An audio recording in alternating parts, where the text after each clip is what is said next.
Hello everyone, this is Johannes and you are watching Board Gaming Ramblings, and today we are taking a look at Azul, Stained Glass of Sintra. This is the second game in the Azul line. It has a lot of similarities with the first one, but there are a few changes. Are those changes enough to warrant to actually own them both? Is it better? Is it kind of the same? Is it worse? You will soon find out, but first let's do a quick overview on how to play the game, and then I come back and tell you what I think about this game. In Azul Stained Glass of Sintra, you're going to play 6 rounds. In the beginning of each round, you're going to fill out these. The number of them depends on the number of players you're playing with, and the round is going to be played until all of these are drafted. The draft is working like this. If you play the original Azul, this is exactly the same. On my turn, I will take all of the pieces of one color from one of these spaces, and I will put the rest in the middle. Or I can take all the pieces of one color from the middle. That is the two different options you have. And after I take them, as you see, you put the rest into the middle. I will then take the pieces I took and I will place them on my board. The way you place them on this board is that you have these 8 strips of glass that you can fill in. And whenever you fill in, you have to fill in somewhere that this little man is, or to his right. So this way. So in the beginning of the game, I can, for example, put them over here. Let's say I wanted to put them over here for one reason or the other. I would have to move him over here and then put them over like this. The other option you have on your turn, so the one option is that you can do this draft. The other option is that you can reset this little man. So if I, for example, was here and I really need to put something over here, I would take him and I will put him back down here, and then it will be somebody else's turn. And those are the two things that you will do. So what happens when I fill up a row? Because that's what you want to do. You want to fill up rows to get points. So let's say I some way got to fill up this row like this.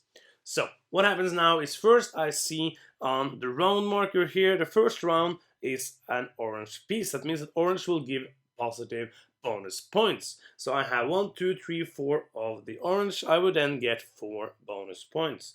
Then I would take 4 of the pieces, doesn't matter who, put them out of the game, and I will take the other one and put down here to show that I finished it. The first time I finish a row, I will put it here and I will flip the row over. So now I have another challenge to fill out this. If I then get to fill out this, I will put another piece over here, and this strip is going to go out of the game. After I put a piece up here and I'm flipped, and this man goes back here. So if I fill up this space, he will go back, boom, like this. Then I will score points. I will get the points that says under the strip I just finished. That's 4 points. And I will also get the points of all strips to the right that I have finished at least one time. That means all the places I have at least one piece like this. So let's say, for example, I already had finished these two. In this example, I would now score 4, 5, 6, 7 points like that, and I would be happy. And yeah, that's basically it. When you take the first player marker, or when you take pieces you cannot place, you will move down this track, which will give you negative points at the end of the game. Try to not get negative 18, that wouldn't be really good. At the end of the game, there's going to be a bonus scoring, depending on which side of this board you played on. And after that, the player with the most points is the winner of Azul Stained Glass of Sintra. Let's start off with artwork and components. The artwork in this game is really nice. It's not really outstanding. It doesn't really look that amazing, but all in all it looks really great in the package that this game is. So the game looks amazing. The components also is really good. As many people have already stated that these tiles are a bit lighter than the first edition of Azul. I do enjoy the heavier tiles, but I do think that these look and feel beautiful. They look like candy, like an old kind of British candy that I used to buy, like these kind of things that you would put in your mouth.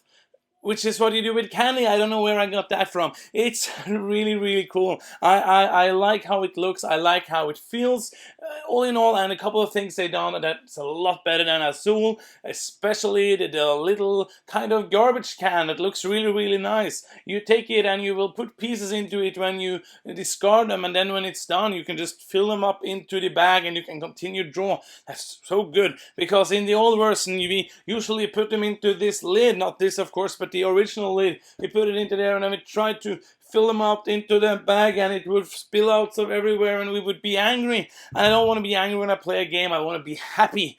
I want to have fun inside my body and be a happy person, because that's what I play board games. So artwork and sound components for this game is top notch. Looks beautiful, feels beautiful, just is great, and it's understandable. I love how they've done only one scoreboard, not one score thing each, so that you can easier to see that everybody gets the points that they should have. And yeah, it just works very, very well. So absolutely, artwork and component, thumbs up. Gameplay. It's good. It's very, very good. Let's start with enjoyment of play. The first time I played the original Azul, I didn't like it too much. We played it in Essen last year. It was an okay game. After that, I played it like 10 times or something, so it must mean I did like it, and I liked it more and more the more I played it. So the first time I played this, I already liked the base Azul, and this is also a lot of fun to play. A lot of the mechanics are the same with the drafting. The drafting is exactly the same, so there's no change in that. The only change in the game is how you score and how you're gonna place the tiles that you pick. Instead of placing them in columns.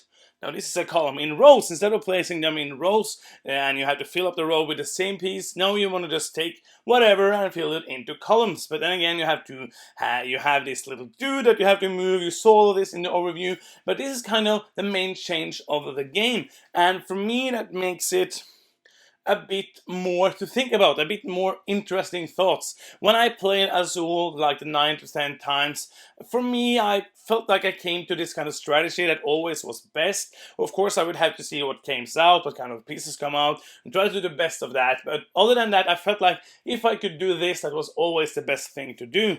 I think here it's going to be even more depending on what kind of pieces you get, and the timing is even more important in this game. When you move your dude, that's like an extra thing you can do. That when I should have had to take all those pieces and could just move my dude, and you have to take them. So a bit more of interaction like that, a bit more thing that you can do about that thing, and yeah, it's just a lot of fun. I like this better than Azul. That's a spoiler alert. You know, rambling reviews. You know, this is kind of all over the place, but I'm trying my best to keep this new order of games. That's enjoyment of the game is very high.